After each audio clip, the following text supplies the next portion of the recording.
You meet someone's eyes for less than a second. A stranger on the subway, a face on a dating app, a new coworker at the door. And before a single word is spoken, your brain has already decided something about them. Trustworthy or not. Safe or not. You didn't choose this. It just happened. But the real answer to why it happened is far stranger than you think. You assume this judgment comes from experience, from the thousand small interactions that taught you to read people. It feels earned.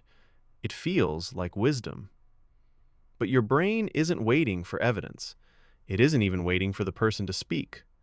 The verdict is already in before you've consciously registered the shape of their nose. Here's the strange part. This isn't a slow process of careful evaluation. It is shockingly, almost embarrassingly fast. In the early 2000s, psychologist Alexander Todorov ran a deceptively simple experiment at Princeton. He showed people photographs of unfamiliar faces. Just photographs. No context, no names, no backstory. And he flashed them for a tenth of a second. 100 milliseconds. Less time than it takes to blink. In that tiny window, people still rated the faces on trustworthiness, competence, likability. And here's the unsettling detail. When Todorov gave people more time to look, 10 times longer, a full second, their judgments barely changed. The extra time didn't make people wiser, it just made them more confident in the snap decision they'd already made. Your brain isn't gathering data when it meets a stranger, it's matching a pattern. So what pattern is it matching? Researcher Janine Willis worked alongside Todorov to dig into this, and what they found points somewhere much older than dating profiles and job interviews. Your face-reading circuitry didn't evolve for swiping right. It evolved for a world where a wrong call could get you killed. Picture a small band of early humans. No police, no courts, no background checks. Every stranger who approached your fire was a question with no easy way to answer it. Friend or threat? Ally or danger? You had seconds, maybe less, to decide whether to run, fight, or offer food. No time for due process. There was only the face in front of you and whatever your gut said about it. The humans who got good at fast, rough judgments survived more often. The ones who hesitated too long, who waited for proof, sometimes didn't get a second chance. Over hundreds of thousands of years, that pressure didn't just shape behavior, it shaped the wiring of the brain itself. Your amygdala, the almond-shaped cluster deep in your brain that handles threat detection, lights up within milliseconds of seeing an unfamiliar face.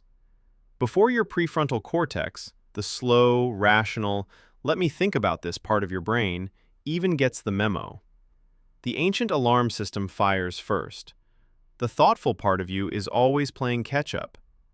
This is why you can't talk yourself out of a first impression as easily as you'd like. You're not overriding logic when you distrust a stranger's face. You're overriding a survival mechanism built for a world that no longer exists. Here's where it gets stranger still.